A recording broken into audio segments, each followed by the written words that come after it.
امام اور بالکل صفا چٹ فٹ بال کا میدان ہے، چہرے پر داڑھی نہیں ہے، وہ اس پگڑی کو لگاتا ہے، جبہ پہنتا ہے، وہ مصنوعی داڑھی جو ممبر رسول پر رکھی ہوئی ہوتی ہے اس کو لگا کر کے نماز پڑھاتا ہے۔ نبی کا امتی، نبی کا تماشا کیا، اللہ نے پوری دنیا میں اس کا تماشا کر دیا۔ تیسری بات کو یاد رکھیے، خدا نے ہمیں پیدا کیا، وہ ہمیں پال رہا ہے، ہر سانس خدا کا احسان ہے۔ اس خدا کے ساتھ ہمارا سلوک دیکھیے۔ رمضان کا مہینہ، مسلمان کے بچے تربوز کھا رہے، پوچھا گیا کہ بھائی تم تربوز کیوں کھاتے ہو؟ کہا میں اسکول میں پڑھتا ہوں، مدرسے سے مجھے کوئی واسطہ نہیں، میں جنوری فروری تو جانتا ہوں، رمضان نہیں جانتا۔ تیسری مثال آپ کے سامنے آ رہی ہے، مسجد میں دادا آئے نماز پڑھنے کے لیے، پوتا دروازے پر کھڑا ہے۔ امام صاحب جب نماز پڑھا کر کے نکلے تو دیکھا کہ دادا تو اندر ہے لیکن پوتا باہر ہے۔ پوچھا کہ بھائی تم نماز کیوں نہیں پڑھتے؟ کہا میں اسکول میں ہوں، مدرسے سے مجھے کوئی واسطہ نہیں، مجھے تو خدا کے بارے ہی میں شک ہے، میں کس کے لیے نماز پڑھوں؟ تیسری بات آپ یاد رکھیے، قرآن کا کتنا بڑا احسان کہ قرآن ہی کے صدقے میں ہمیں خدا ملا، قرآن ہی کے صدقے میں ہمیں رسول ملے، قرآن ہی کے صدقے میں ہمیں آخرت ملی۔ لیکن قرآن کے ساتھ ہمارا سلوک کیا ہے؟ مہینوں گزر جاتا ہے، سال گزر جاتا ہے، اخبار روز پڑھیں گے، موبائل روز دیکھیں گے، اور جس کا دیکھنا عبادت، جس کا پڑھنا عبادت، سال ہا سال کھولنے کی فرصت نہیں ہے۔ قرآن کو چھوڑنے کے نتیجے میں ہم ذلت کی پستی میں چلے گئے، قرآن کو پکڑنے کے نتیجے میں لوگ عزت کی چوٹی پر پہنچ گئے۔ دھیان سے سنیے گا، مدرسے کا کتنا احسان ہے ہمارے اوپر؟ 4 احسان۔ پہلا احسان، اگر یہ مدرسہ نہیں ہوتا اسلام کی حفاظت نہیں ہوتی، اگر یہ مدرسہ نہیں ہوتا ہم انسان نہیں، انسان سے بھی بدتر ہوتے، اگر یہ مدرسہ نہیں ہوتا تو نکاح کی دولت ہمیں نصیب نہیں ہوتی، اگر یہ مدرسہ نہیں ہوتا ہمارے بچے کو فری میں تعلیم نہیں ملتی۔ میں آپ کے سامنے بیان کر رہا ہوں، آپ میرے بیان کو سن رہے ہیں، آپ پوچھیں گے تم نے پڑھائی کہاں کیا؟ میں کہوں گا مدرسے میں۔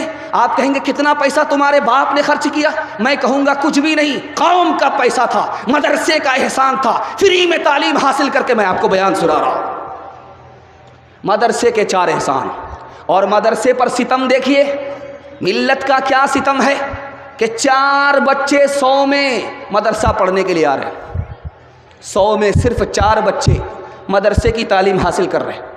علماء کی قربانی دیکھیے، 1857 میں 2 لاکھ مسلمانوں کو مارا گیا، 52,000 علماء کو پھانسی دی گئی۔ آج عالموں کے ساتھ ستم کیا ہے کہ اگر وہ خانقاہ میں ہیں تو کیا کہتے ہیں کہ دنیا سے کوئی ان کو مطلب ہی نہیں، اگر وہ مدرسے میں ہیں تو کہتے ہیں کہ یہ تو تنخواہ پر کام کر رہے ہیں، دین کا کام کہاں سے ہو رہا، اگر وہ سیاست میں ہیں تو رات دن چائے کے ہوٹل میں عالموں کی غیبت کرتے ہیں، عالموں کو تانا مارتے ہیں، عالموں پر الزام رکھتے ہیں۔ یاد رکھیے، اگر آپ مدرسے کے پیچھے پڑ گئے، مدرسے کے عالموں کے پیچھے پڑ گئے، مدرسے کی تعلیم کے پیچھے پڑ گئے تو آپ کو کیا نقصان ہوگا؟ آپ کے خاندان سے اللہ علم کو نکال دے گا۔ ایک مثال پر پیغام ختم کر رہا ہوں، سننے کے لیے مکمل تیار ہے؟ دونوں ہاتھ اٹھا دیجئے انشاءاللہ۔ قوم کا بچہ مردے پر قرآن پڑھے گا، اپنا بچہ صرف اسکول میں پڑھے گا، ہاتھ اٹھا دیجئے انشاءاللہ، بالکل صحیح جا رہا۔ یہ دیکھیے، دھیان سے سنیے گا، قاسم نانوتوی رحمۃ اللہ علیہ، سوال پوچھا گیا، پنڈت جی دیانند جی انہوں نے سوال کیا بطور مذاق، جب ہندوستان سے ہوا مدینہ جاتی ہے تو ٹھنڈی ہوتی ہے، جب مدینہ سے ہوا ہندوستان آتی ہے تو گرم ہو جاتی ہے۔ کتنا پیارا جواب دیا، دعا کیجئے اللہ حضرت نانوتوی کی قبر کو نور سے بھر دے۔ کہا کہ جب ہندوستان کی ہوا مدینے جاتی ہے تو اس کو خوشی ہوتی ہے کہ نبی سے ملاقات ہوگی، نبی کے روضے کی زیارت ہوگی، خدا کے گھر کا طواف ہوگا، اس خوشی میں اس کی آنکھ بھی ٹھنڈی ہو جاتی ہے، دل بھی خوش ہو جاتا، مکمل سر سے لے کر کے پیر تک ٹھنڈی ہو جاتی۔ لیکن جب وہی ہوا مدینہ سے نکل کر کے ہندوستان آتی ہے تو گرم ہو جاتی۔ کیوں؟ نبی کے شہر سے جدا ہو رہی ہے، اللہ کے گھر سے جدا ہو رہی ہے، اس کو غم ہوتا ہے، غم پر غم ہوتا ہے، اس لیے گرم ہو جاتی ہے۔ اسلام کے اس مرکز سے ہوئی تقدیس آیا آزادی کی، اس بام حرم حرم سے گونجی ہے تکبیر اذان آزادی کی، ہر دم برس رہے ہیں انوار مدرسوں میں، آ کر تو کوئی دیکھے ایک بار مدرسوں میں، ہر پل محبتوں کا اظہار مدرسوں میں، گفتار مدرسوں میں، کردار مدرسوں میں، دن بھر تلاوتیں ہیں، دن بھر تلاوتیں ہیں، شب بھر عبادتیں ہیں، ہوتا نہیں کوئی دن اتوار مدرسوں میں، ہوتا نہیں کوئی دن اتوار مدرسوں میں۔ چندہ کا وعدہ کریں گے اور چندہ نہیں دیں گے، ہاتھ اٹھائیے۔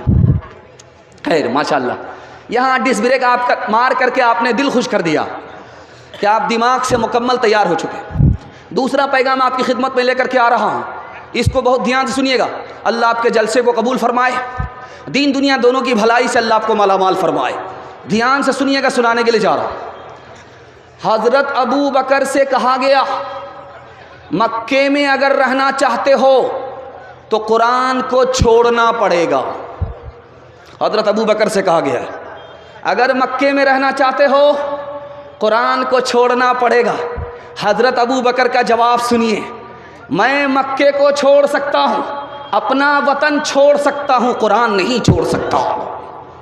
دوسری مثال آپ کے سامنے آ رہی ہے، بہت دھیان سے سنیے گا۔ اللہ اس بچے کو علم میں، عمل میں برکت عطا فرمائے۔ مدرسے کے لیے انہوں نے چندہ دیا ہے، دھیان سے سنیے گا۔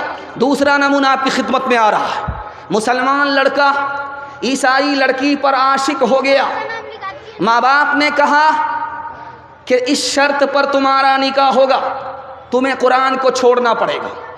قرآن کو اس نے جیسے ہی چھوڑا خاندان چھوٹ گیا، ایمان سے ہاتھ دھو بیٹھا، قرآن کو چھوڑا، سب کچھ سے محروم ہو گیا۔ تیسری مثال آپ کے سامنے رکھنے کے لیے جا رہا ہوں، اللہ کے رسول کی مجلس ہے، حضرت عثمان کھڑے ہوئے، سارے لوگوں کے کان کھڑے ہوئے۔ حضرت عثمان کیوں کھڑے ہوئے؟ اللہ کے رسول نے پوچھا اے عثمان کیوں کھڑے ہوئے؟ کہ یا رسول اللہ اپنی 3 چیزیں بتانے کے لیے کھڑا ہوا ہوں کہ مجھے 3 چیزیں بہت پسند ہیں۔ کہا عثمان بتاؤ، سبحان اللہ۔ کہا مجھے پہلی چیز یہ پسند ہے میں بھوکے کو کھانا کھلاتا ہوں، کہا سبحان اللہ۔ ننگے کو کپڑا پہناتا ہوں، کہا سبحان اللہ۔ کہا قرآن کی تلاوت کرتا ہوں، میرا دل معطر ہو جاتا ہے، قرآن کی تلاوت مجھے پسند ہے، کہا سبحان اللہ۔ اب جانتے ہیں عثمان قرآن کو پکڑنے کی وجہ سے کتنے بڑے مالدار ہوئے؟